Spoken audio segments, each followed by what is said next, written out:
28th of August, Media Center of Ukraine here. My name is Svetlana Nechiporenko. Tonight, our enemy struck again.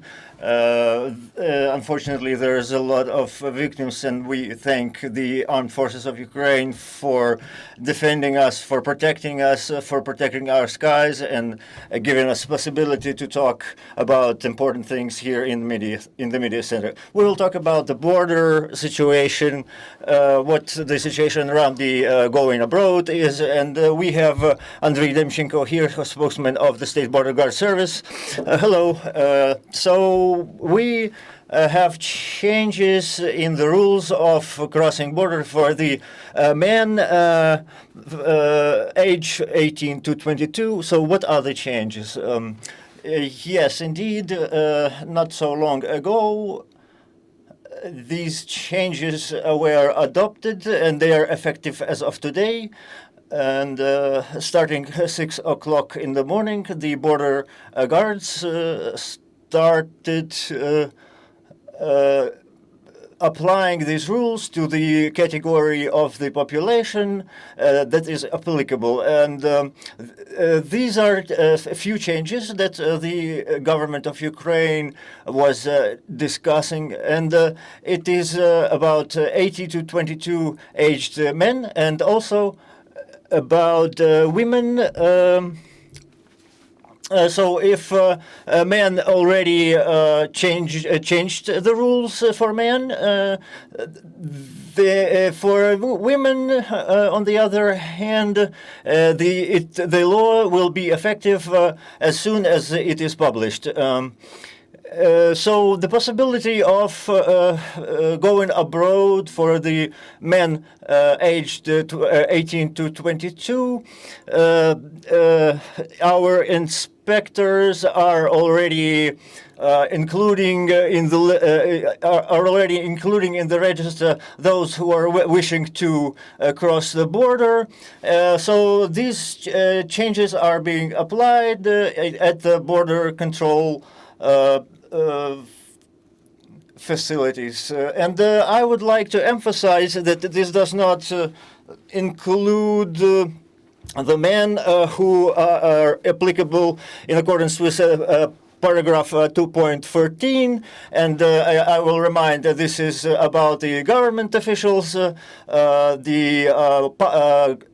local level authority, and country level authority.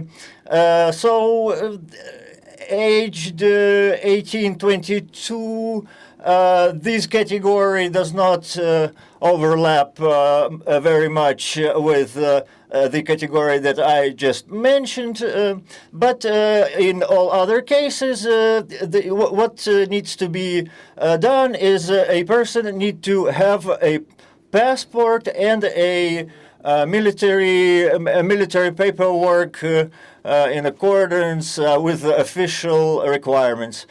So it means the document itself, the ID, the military ID, and a passport. So these changes in terms of women haven't been published still, as I said, and so what are the conditions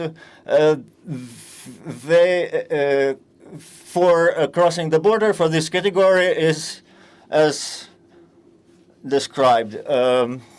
So how many men aged 18 to 22 that wish to cross the border? Well, we don't really follow up on the statistics, and we do not do data analysis. However, I would like to mention that there have been information disseminating in the media, which kind of created a panic that there is some kind of lines. But I think this kind of information is not truthful completely, because it's probably made for sensationalism. But if we check what's going on at the checkpoints right now on the border, there is no lines. There is no huge lines, at least, and at least for the men aged 18 to 22. I would like to talk about those who try to illegally cross the border. Regarding the numbers of the people that are trying to escape through the Belarusian border, is this information true, or the Dodger? Is it true that the Dodgers are trying to escape en masse? Well, I don't have information regarding this question, because we don't follow rumors. However, I would also like to mention that indeed the border control detains every day a few people that are trying to cross the border illegally. And in this context, there is a row of steps that we are implementing in order to prevent implement or react to these violations. There is operative groups, and the border with Romania is actually the most active one in this regard. The biggest number of draft Dodgers are trying to cross the border with Romania, and some of the cases are seen at the border with Poland. With the Belarusian border, this problematic question is not as acute as it is with the borders of Poland and Romania, and at that, the violators themselves, in their majority, they are not self-sufficient in organizing or arranging the route, for example. They have probably some money, and are the only thing that they do on their own accord is decide that they want to escape, and to actually cross the border. They usually address to some people, some criminal groups that are offering to help them across the border illegally. That is why I would like to warn, to caution the citizens of Ukraine who are considering choosing this way of crossing border, how they will be treated after that in the Belarusian territory. If they are detained there, we cannot give them any kind of guarantees. We don't provide any kind of estimations, but we would like to remind them that this country is supporting Russia. So what the border control does to prevent these kinds of violations at the border? Well, as I said, we have 24/7 duty teams and groups that are patrol the areas around the border, and this way their goal is to specifically detain people who are trying to cross the border illegally. As for generally, in principle, I think it is advisable to work on an informational level to explain to people what these actions can lead to. And if we're talking about the statistics, we uncovered around 300 such groups, and their specific aim was to help people cross the border illegally. So what was the dynamics on the border control checkpoints this summer, and what was the situation on the entrances and exits?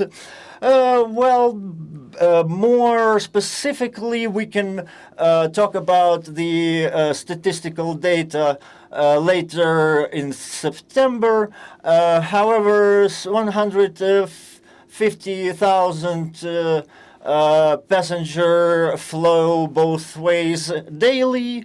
135,000 is the average passenger flow for the citizens of Ukraine. 15% of the flow is the foreign citizens. In June, as far as I can remember, it was characterized by mostly exiting the border. The flow was on the outwards, and in August, right now, the predominant trend is entrance flow, entering flow in the passenger in the passenger context, and it's this same situation we have observed last year. That's when a lot of people are returning back to the country to get to the educational scholarship scholar year, which begins on the 1st of September. So it's unsophisticated observation shows that the most part of the passenger flow are the seniors and women, and the number of men that are militarily on duty, it is low, and it is understandable. So what is the situation in the Kyiv and the Sumy region as for the border? Those sections of the border are priority for us because those are the borders of our enemies, and in this context, I would like to note that there isn't much of activity from the side of the enemy is not observed right now. However, in the Sumy region, which contains 550 kilometers of border with the Russian Federation, we are seeing a lot of attempts from the side of the enemy to infiltrate using small tactical groups. At the same time, the Commander-in-Chief of the Armed Forces of Ukraine said recently that the enemy is being stopped and deflected in those areas, and the enemy has not reached its goal to infiltrate the territory of Ukraine any further. And these small teams of the border control are actually inflicting substantial damage to the enemy. And if we are talking about specifically the border control areas of responsibilities, in those areas, the number of attempts to attack from the side of the enemy is much lower than on the other sections of the border. And Vovchansk and Stroyevka villages are being a focus of attention right now. It's where the enemy is trying to infiltrate with small tactical groups almost on a daily basis. Neither in Kharkiv Oblast nor in Kherson Oblast, Chernihiv Oblast, the enemy is exercising much less attempts to attack, and it is also notable that the amount of the machinery and the technical material that the enemy are using is much lower right now. And right now we also are observing the relocation of some of the units by the enemy.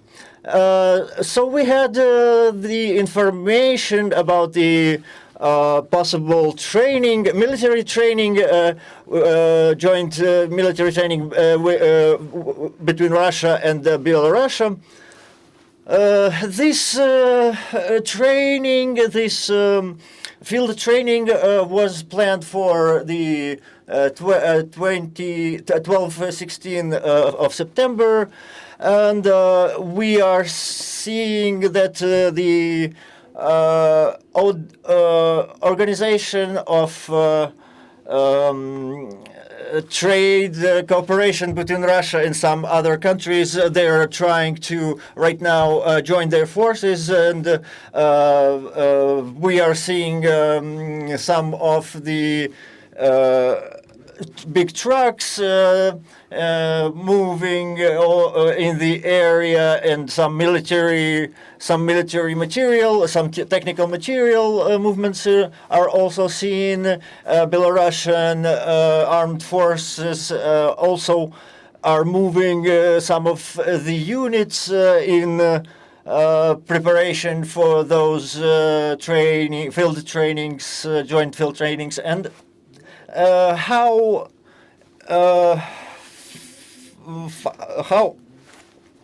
big of a portion of armed forces will the Russian Federation be able to engage in those training? We will see. We will see. We don't know. We don't know yet what the force will be. However, we are paying close attention to it, and I can remind you that in 22-23, they had around 12,000 of personnel who took part in different trainings. And according to our data, during those field trainings that have already started in preparation phase, This number is going to be much less than in the 2022, 2023. We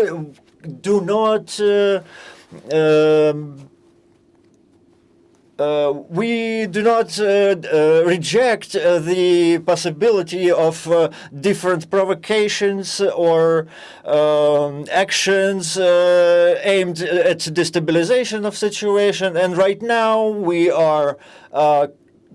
keep reinforcing our positions on the borders. We do the mining activities along the border, and all the components of the armed forces of Ukraine and together with border control are working on it. Thank you, Mr. Andrii. I will remind you that we were talking about the border situation on the border of Ukraine, and we will talk about the gas on the Ukrainian market later. Stay with us.